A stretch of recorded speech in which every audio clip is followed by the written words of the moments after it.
And, switching gears a little bit here, because we have heard the president calls for impeachment of the president and specifically DHS Secretary Mayorkas over the border crisis.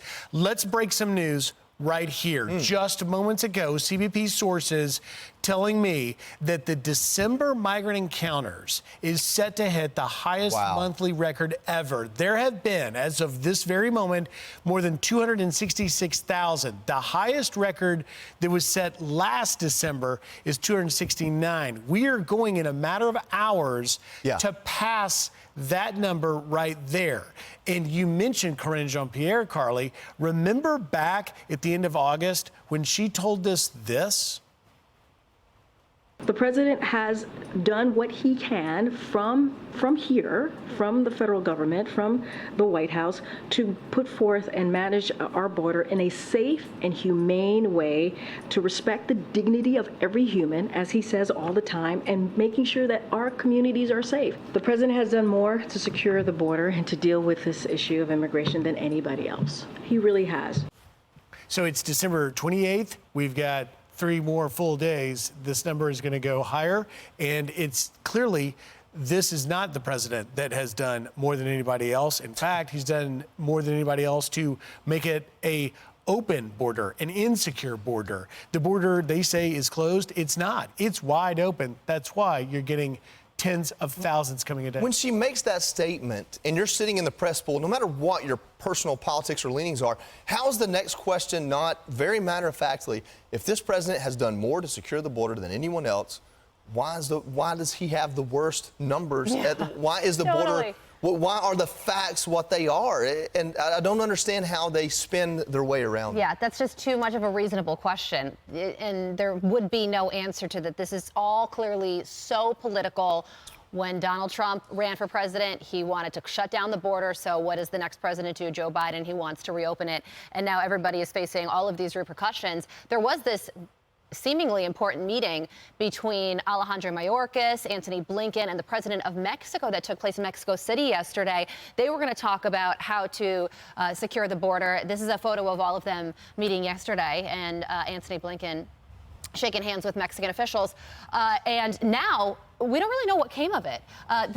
It's been said that it was a productive meeting, but people on either side of this issue haven't said that they haven't announced anything that has changed. DHS Secretary Mayorkas did say this on X. We had a very productive meeting with President Obrador and members of his cabinet today in Mexico City. The regional challenge of migration requires regional solutions, and we appreciate Mexico's commitment to continue its efforts alongside us and with others. So that's a lot of words saying a whole lot of nothing. Word salad, you mean? Word salad? It's a well-said word salad, but I'd give it that title, yeah. Blinken went back in October when the fiscal year began to meet with Mexican officials, and clearly that didn't do anything. Now he's back there. And by the way, Vice President Kamala Harris didn't go. Remember, she was put in charge of the border czar, was going to solve the root causes of irregular Western Hemisphere migration. She's now apparently been relegated to gas stove selfies.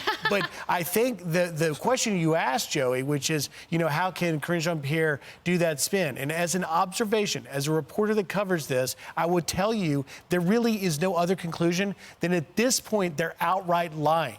They're lying and offending the intelligence of the American people who see the videos, that see our drone, that see Bill Maloogian and others reporting down there and giving you the numbers I just gave you. Let me tell you another number. There were 7,426 NTAs yesterday among 9,000 encounters. So out of 9,000 that crossed in the last 24 hours, almost 7,500 were released with a notice to appear. That is the catch and release policy. They are coming because they know they're going to get released. That the administration touts as evidence that they're taking care of it, but it's also what everyone who has hands on this process says, that notice to appear might as well go in the trash can. That it just doesn't happen. It is a neon blinking welcome sign. Come now. This is your opportunity. And some of those notices to appear, the court date is 7 years down the road. I mean, what's that going to do?